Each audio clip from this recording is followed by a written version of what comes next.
ڕۆژهەڵاتی ناوەڕاست داهاتووی عێراق و واڵۆزیەکانی ناوچەکە نووسینێک لە بەڕێز نەجاد یوسف کاولوکەیی دەڵێت ڕۆژهەڵاتی ناوەڕاست ڕۆژ لە دوای ڕۆژ بەرەو کارەساتی گەورەتر هەنگاو دەنێت.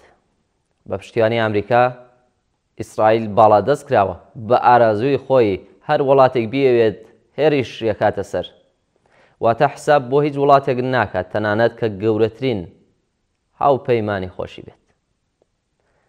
هێرشی ئەمجار ئیسرائیل بۆ سەر وڵاتی قەتەر نامەیەکی هۆشداری بوو بۆ هەموو وڵاتانی ناوچەکە.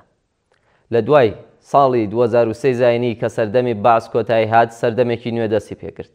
گۆڕینی ڕژیمێکی سونی بۆ شیعی کارەساتێکی تر بوو بۆ وڵاتانی ناوچەکە، چونکە تا ئێستا وڵاتە عەرەبیەکان لەبەر فکر و عەقڵیەتی شیعی و مەسهەبی نەیانتوانیوە پەیوەندیەکی بەهێز لەگەڵ عێراق دروست بکەنەوە. ئەمەش پەرتەوازەیەکی گەورەی لە نێوان وڵاتە عەرەبیەکان دروست کردووە. هەر وڵاتێک ڕژیمەکەی لەلایەن ئەمریکاوە گۆڕا دەبێت هەمان وڵات ملکەتی هەموو داواکاریەکانی ئەمریکاش بێت. لە ماوەی ساڵانی ڕابردوودا ئێران گەورەترین ململانەی لەگەڵ ئەمریکا دەست پێ کردووە. ئاخۆ کێ دەتوانێت عێراق بکاتە هی خۆی؟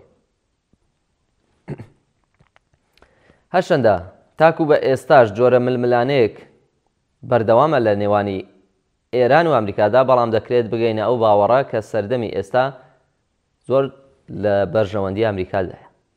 لە دوای داگیرکردنی عێراق لەلایەن ئەمریکا و لە ساڵی 2023 زاینیەوە ئەو خاڵانە لەسەر عێراق لەلایەن ئەمریکا بەجێبەجێ کراون کە یەکەمیان کۆنتڕۆڵکردنی ئینسانەکان بووە تایدا، دووهەمیان کۆنتڕۆڵکردنی نەوت بووە، سێهەمیان کۆنتڕۆڵکردنی بڕیاری سیاسی. ئەمانە خاڵی زۆر گرنگ بوون بۆ ئەمریکا کە چەندان ساڵە کاری لەسەر دەکات. ئێستا عێراق عێراقێکی ئەمریکیە و بەردەوامیش کار لەسەر زیادکردنی نفوزی خۆی دەکات. ئەوەی ئێستا لە بەرنامەی ئەمریکادایە دەیەوێت عێراق لە هەموو ملیشیاکانی سەر بە ئێران پاک بکاتەوە.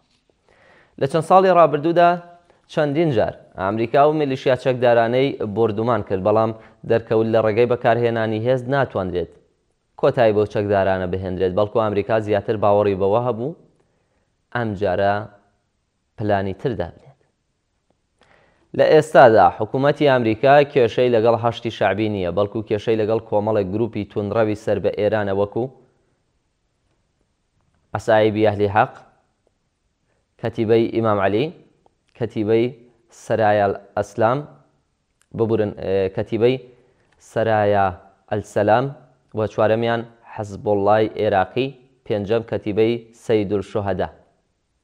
ئەمانە لە ڕابردووشدا زۆر جارکردەوەی سەربازیان بەرامبەر سوپای ئەمریکا ئەنجامداوە، بۆیە لە ئێستادا ئەم گروپانە خراونەتە لیستی ڕەشی ئەمریکا و چەندین جار ئەمریکای ئیسرائیلی ئاگادار کردوێتەوە کە بە هیچ شێوەیەک هێرش نەکاتە سەر ئەو گروپانە لە عێراقدا.